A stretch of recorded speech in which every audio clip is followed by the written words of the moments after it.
Hi guys, and welcome to another episode of Watch and Roll. Today I bring to you the ultimate review of the Seiko Prospex Padi Special Edition SBDC055J1. Seiko watches are probably the most used diving watches in the world.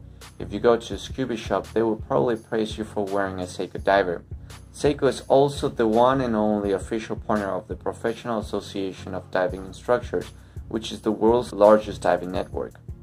Even though they did not invent the genre of diving watches, they became the to-go dive watch for professional divers around the world. Seiko is responsible for creating many of the features that make a dive watch a modern dive watch. The ISO 6425 standards are mostly based on the Seiko diver standards. The legible wide hands, the legible wide hour markers, the accordion rubber silicone band, the titanium material for its strength, lightness, and corrosion-resistant properties have also influenced the rest of the diving watch industry. This is a picture of Fabien Cousteau that wears a Seiko, which is the grandson of Jacques Cousteau, which was a very famous icon and pioneer in ocean exploration. I remember as a child I used to read his books about underwater expeditions because I was interested in oceanography at that time.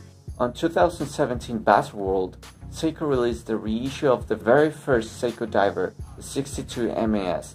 And remember, when Seiko started as a company, it was a high-end company that was making watches for the Imperial Army, the Imperial members, and the railroad. It was later when they introduced affordable alternatives like Seiko 5. Watch snobs and some Swiss watch people think that Seiko is an affordable brand that started to make high-grade watches. This is wrong. It's actually the other way around. So you can expect the 62 MAS to be a high-end professional Seiko watch in 1965.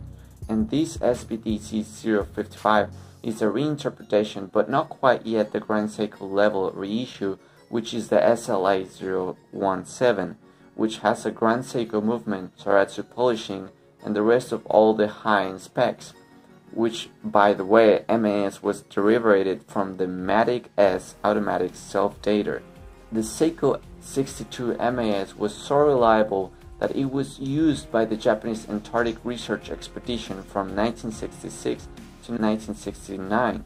The influence of this watch on later models of the brand is undeniable. It was a 37mm with a bidirectional bezel, a date function, and a non-screw-down crown rated at 150 meters water resistant, which at the time was a lot. A screw-down caseback, and inside there was a 6217 automatic movement, 18,000 vibrations per hour with the ability to be manual wind and non-hacking.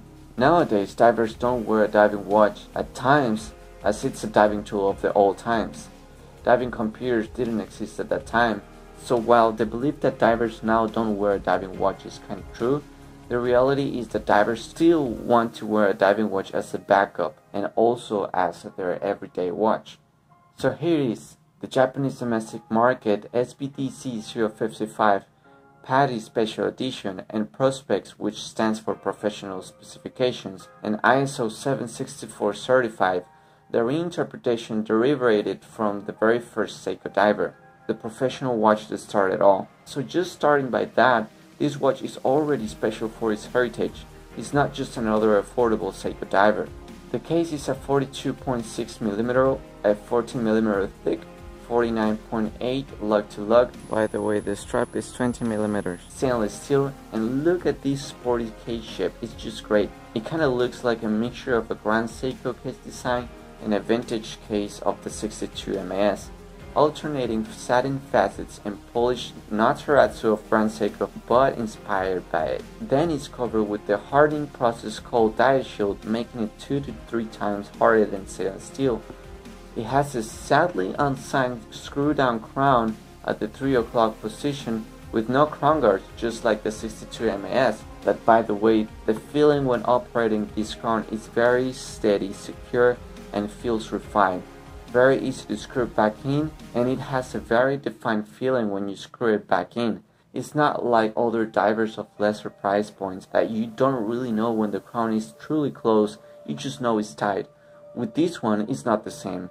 You will feel the limit point when you screw it back in. A screw-down caseback satin polish with the classic Japanese wood block print of the Great Wave or Tsunami The Great Wave of Kanagawa is a woodblock printed by the Japanese artist Hokusai. It was published sometime between 1830 and 1833 in the late Edo period as the first print of Hokusai series. 36 views of Mountain Fuji. Yeah, that's right. It was 36 printings actually. And this is just one of them, which is the most popular one. It is Hokusai's most famous work and one of the best recognized works of Japanese art in the world. It depicts an enormous wave threatening boats off the coast of the prefecture of Kanagawa with Mountain Fuji in the background. Sorry Switzerland, but I choose this masterpiece of history and art any day of the week over any Swiss culture-related elements on a Swiss watch. What a perfect reference for a diving watch.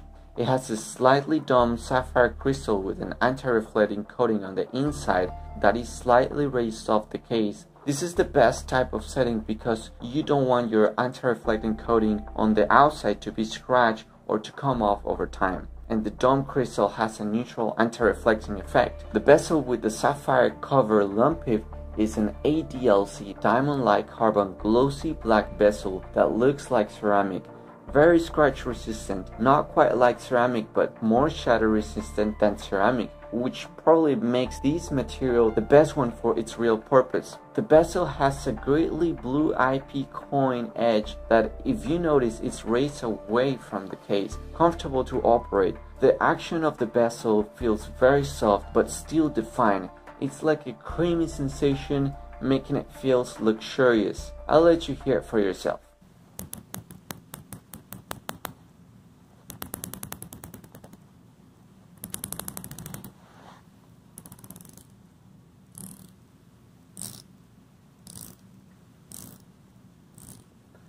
I personally choose Seiko's bezel action over any other bezel action except Rolex Submariner. Although I don't think one is better than the other one, the Rolex feels more luxurious, but the Seiko bezel action feels like a professional tool, which is something the Rolex doesn't have. Then this amazing dial. I almost love everything about it. I love the red minute hand, the Marine Master handset, the Lollipop steel seconds hand half coated, the red accents on the 12, 3, 6 and 9 o'clock position, the black half coating on the handset, the blue dial fading to black. This dial is something else. It has a small wave pattern that has a glossy finish, but it does not reflect light thanks to a dense wave pattern. At sometimes it kind of sparkles if you look very closely under certain light conditions. It has a date window at the 3 o'clock position, applied markers filled with Lumibrite, and all the letters are not applied, but they feel like it's a lacquered quality type of painting. The lume is amazing. It's a bicolor application of blue and green. We all know nobody beats Seiko's Lumibrites. Better than Rolex, better than Omega, anything. Seiko is the best and this diver is no exception. The lume is strong, lasts many hours, and the lume will not fade away in 30 years the way Rolex lume fades away and creates patina faster than Seiko over the years. The only thing I wish is that they apply lume on the bezel markings as well. The band is a silky smooth silicone material. Tim from Watchbox says it's not as durable as vulcanized rubber and would last 2 to 3 years, but Seiko itself said silicone is the most durable material for their straps, which is true. Let me know in the comments. Great integrated self-design that continues the shape of the lugs into the strap. An accordion style for flexibility. It has a pattern under the strap to channel water away and angular perforations for the pin buckle thoughtfully engineered. The buckle and the keeper is substantial and strong, also treated with dia shield, alternating polish and satin finishes. Inside we have the in-house 21,600 vibrations per hour, 23 joules high-grade 6R15 derivated from the legendary 7S26, 50-hour power reserve, hacking, self-winding, quick-set date with the trimatic consisting of the magic lever, a technology that makes the self-bidirectional winding action more efficient, the sprung that is an anti-magnetic long-lasting hairspring material, and the dia shock, a shock absorption piece to protect the long-term precision. Seiko rates this movement for +25 to -15 seconds per day, which is okay it makes the watch more durable and robust.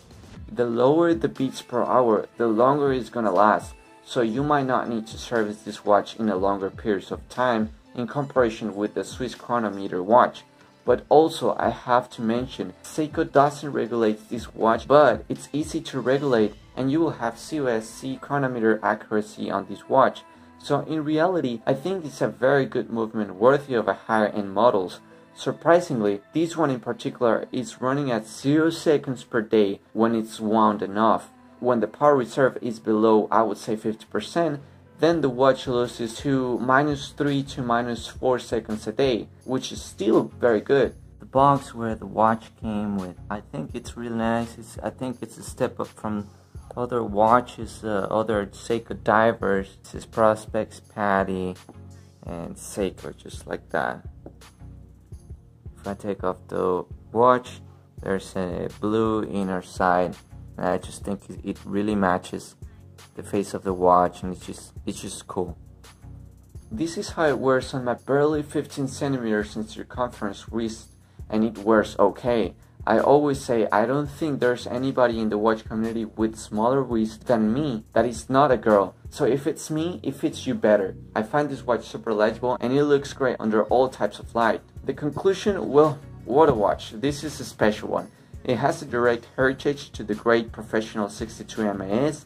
It's a Padi special edition, the glossy but not reflective blue fading to black dial, the dial shield, the DLC glossing bezel, the dome sapphire crystal, the feel on the wrist, the case design. Some people might say this watch is overpriced because it's just a Seiko, but I personally think it's a good bang per buck. I can totally feel the quality of the construction in the watch, the feel of the crown, the bezel, the reliability, the longevity. Yes, this watch is not as versatile as other watches because it's a really sporty look, but despite its negative points, I think it's an amazing one-of-a-kind option and I love it. That's it guys, don't forget to like this video if you think it's good, leave me a comment, I always reply. Subscribe, hit the bell notification, and without anything further, I'll see you in the next video.